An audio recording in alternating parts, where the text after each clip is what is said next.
हमने इंडिया में देखा है बड़े बड़े एक्सप्रेसवे के प्रोजेक्ट। ये एक्सप्रेसवे दो बड़े शहरों को कनेक्ट करने के लिए बनाए जाते हैं या फिर दो राज्यों को। लेकिन कुछ एक्सप्रेसवे ऐसे भी होते हैं जो शहरों के अंदर ही बनाए जाते हैं और इस तरह के एक्सप्रेसवे को अर्बन एक्सप्रेसवे बोला जाता है। आज मैं आपको अर्बन एक्सप्रेसवे के बारे में बताऊंगा, इसका क्या स्टेटस है इंडिया में, और ये भी बताऊंगा कि इंडियन शहरों में अर्बन एक्सप्रेसवे बनाना इतना मुश्किल क्यों है। मैं आपको मुंबई का मैप दिखाता हूँ सैटेलाइट से। अगर आप यहाँ से देखें तो आपको ये 4 येलो लाइन दिख रही होंगी। मेरे ख्याल से जो मुंबई और महाराष्ट्र में रहते हैं उनको पता चल गया होगा कि ये येलो लाइंस क्या है।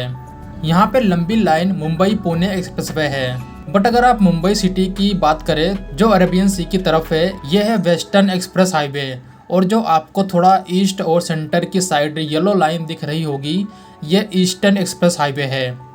उसके बाद एकदम ईस्ट की साइड में एक लाइन दिख रही होगी, ये है ईस्टर्न फ्रीवे। ये तीनों अर्बन एक्सप्रेसवे हैं। मुंबई में आज के टाइम आपको यही एक्सेस कंट्रोल एक्सप्रेसवे मिलेंगे। जी हाँ, मुंबई में इतने रोड्स हैं, उनमें से अभी हमारे पास यही रोड्स हैं जिनकी क्वालिटी सबसे अच्छी है। मुंबई के बाद अब आपको दिखाता हूँ दिल्ली का मैप। आपको ये रिंग रोड दिख रहा होगा, यह है पेरिफेरल एक्सप्रेसवे। यह भी दिल्ली एनसीआर के लिए ही बना है, तो इसको भी आप अर्बन एक्सप्रेसवे कंसीडर कर सकते हैं। उसके अलावा आपको कुछ और एक्सेस कंट्रोल येलो लाइन दिख रही होगी। तो बेसिकली आप ये बोल सकते हैं कि इंडिया में अभी एक्सेस कंट्रोल हाईवेज शहरों में बहुत कम देखने को मिलेंगे। अगर मैं मैप में थोड़ा सा जूम करूं तो जितने भी मेन हाईवेज हैं वो दिखना शुरू हो जाएंगे। तो अगर सिर्फ एक्सेस कंट्रोल हाईवेज की लाइन देखनी है तो इतना जूम काफ़ी है। अगर मैं किसी और शहर को दिखाऊं जैसे हैदराबाद, तो वहाँ भी ऑलमोस्ट ऐसे ही सिचुएशन मिलेगी। ये देखिए, यहाँ आपको आउटर रिंग रोड मिल जाएगा हैदराबाद का। हैदराबाद में एक्सप्रेसवे का क्या फ्यूचर होने वाला है, इसके बारे में डिटेल जानना चाहते हो तो आप ये वीडियो देख सकते हैं, लिंक डिस्क्रिप्शन में मिल जाएगा। जो मैंने अभी आपको दिखाया, इससे पहले कि आप किसी कंक्लूजन पे पहुंचे, मैं आपको दुनिया के कुछ बड़े शहरों की सैटेलाइट इमेज दिखाना चाहता हूँ। स्टार्ट करते हैं हमारे पड़ोसी देश चाइना से। अगर मैं मैप में थोड़ा सा स्लाइड करूँ ऊपर की तरफ तो आप देखेंगे चाइना को। ये देखिए, ये येलो लाइंस कोई नॉर्मल हाईवेज नहीं है, ये सब एक्सेस कंट्रोल हाईवे है। और ये रिंग रोड की शेप में जो दिख रहे हैं ये सब चाइना के शहर हैं, वो भी छोटे शहर। अगर आप चाइना के ईस्ट की तरफ जाएं तो आपको चाइना के बड़े शहर मिलेंगे, जैसे कि ये देखिए, ये है चाइना का IT and electronic capital Shenzhen. ये जो आप येलो लाइन देख रहे हैं ये सब एक्सेस कंट्रोल हाईवे है शहर के अंदर। ये देखिए, इसी से अंदाजा हो गया होगा कि चाइना के रोड इंफ्रास्ट्रक्चर कितने आगे हैं इंडिया से। और ऐसे ही नज़ारा आपको चाइना के हर बड़े शहर में देखने को मिलेगा, वो चाहे शंघाई हो या फिर बीजिंग। सेम केस टोक्यो का है और न्यूयॉर्क सिटी का व्यू भी आप देख सकते हैं। तो आप देख सकते हैं एक्सप्रेसवे नेटवर्क ही इन बड़े शहरों को रन कर रहे हैं। बट आपको अभी इंडिया के शहरों में ऐसा नहीं देखने को मिलेगा।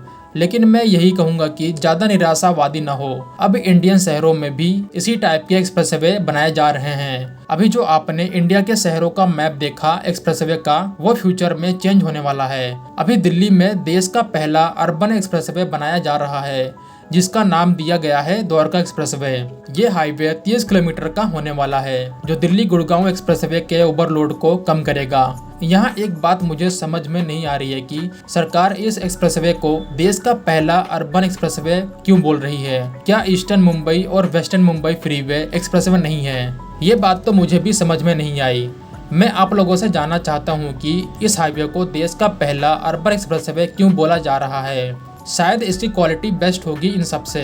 अगर किसी को पता है तो वो कमेंट में जरूर लिखना। ये जो हाईवे है इसको 5 खंड में बनाया जा रहा है। जो पहला खंड है उसकी लंबाई 5.9 किलोमीटर की है, जो नेशनल हाईवे 8 से स्टार्ट होगा, जहाँ पे एक मल्टी लेवल इंटरचेंज बनाया जा रहा है।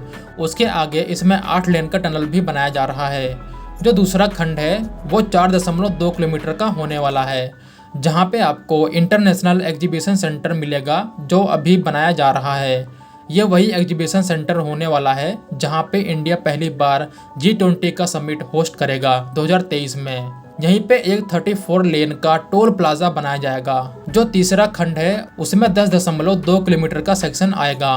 इसी सेक्शन में आपको 8 लेन का फ्लाईओवर दिखेगा।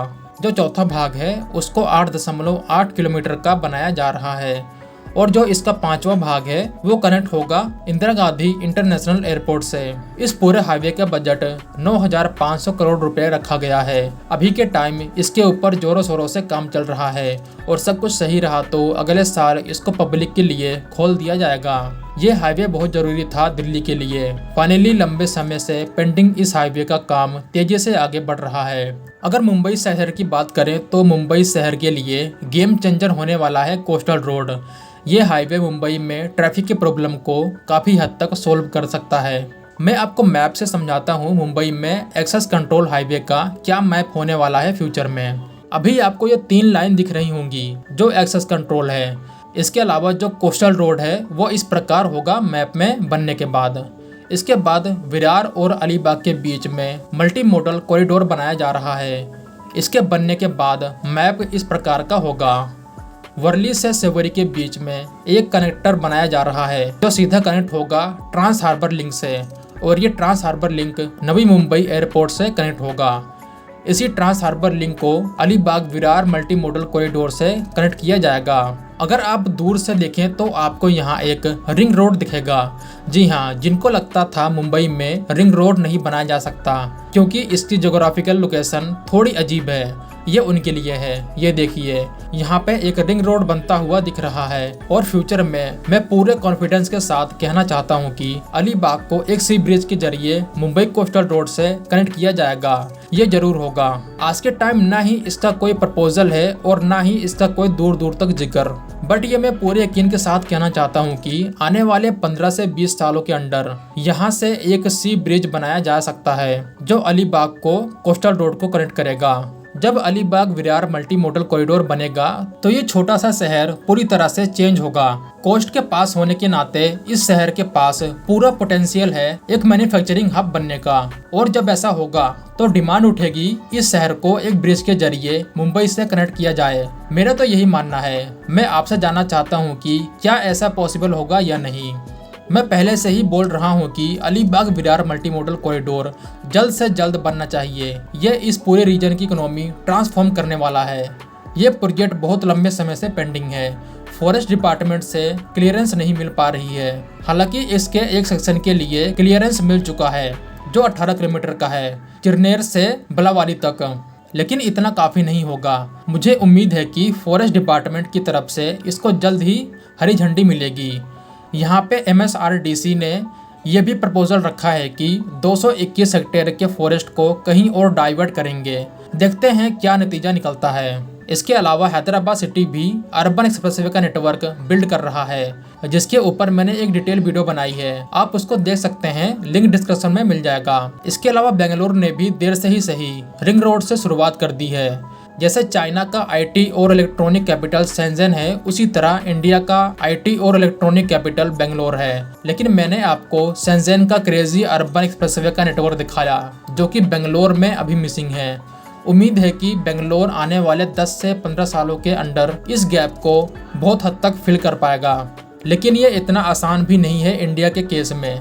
इंडिया के शहरों के अंदर एक्सप्रेसवे का नेटवर्क बनाना एक मुश्किल टास्क है। इसका सबसे बड़ा रीज़न है हमारे शहरों का डिज़ाइन।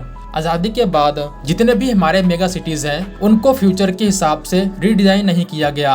एक प्लानिंग होती है कि किसी भी शहर को कैसे डेवलप करना है, वो प्लानिंग हमारे शहरों के लिए मिसिंग थी।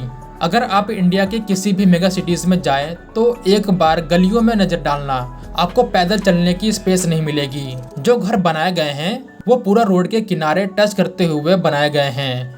ज़्यादातर इंडिया के बड़े शहरों की गलियों में ऐसा ही देखने को मिलेगा, जिसकी वजह से सरकार के लिए एक चैलेंज है यहाँ की गलियों को सुंदर बनाना, फुटपाथ बनाना, क्योंकि ये जो छोटे छोटे सेक्शन बने हैं इनको बिना किसी प्रॉपर प्लानिंग के बनाया गया है। अगर हमें कोई बड़ा एक्सप्रेसवे बनाना है तो उसके लिए आपको स्पेस ही नहीं मिलेगा। अगर आपको स्पेस चाहिए तो इसके लिए लंबी नेगोशिएशन करनी होगी उन लोगों से जो यहाँ पे रहते हैं। हमने कई शहरों में देखा है मेट्रो के केस में, वो चाहे मुंबई हो या फिर दिल्ली का मेट्रो, रूट को डिजाइन करना एक चैलेंजिंग काम है। हमने दिल्ली मेट्रो के कई रूट में इस मुश्किल का सामना करते हुए देखा है। फाइनली सरकार अब जागी है और इन शहरों के लिए प्लानिंग की जा रही है। मुंबई, दिल्ली, अहमदाबाद, बेंगलोर, इन सभी मेगा सिटीज के लिए मास्टर प्लान को इम्प्लीमेंट किया जा रहा है। किसी शहर का मास्टर प्लान 2041 का है, किसी का 2032 तक का। देर से ही सही, फाइनली गवर्नमेंट को यह एहसास हुआ कि अभी तो कुछ भी नहीं है। फ्यूचर में जैसे जैसे पॉपुलेशन बढ़ेगी, ये चैलेंजेस और बढ़ते जाएंगे। तो अब लोगों को प्लान के हिसाब से बसाना होगा और एक्सप्रेसवे मेट्रोज के लिए स्पेस भी बनाना होगा।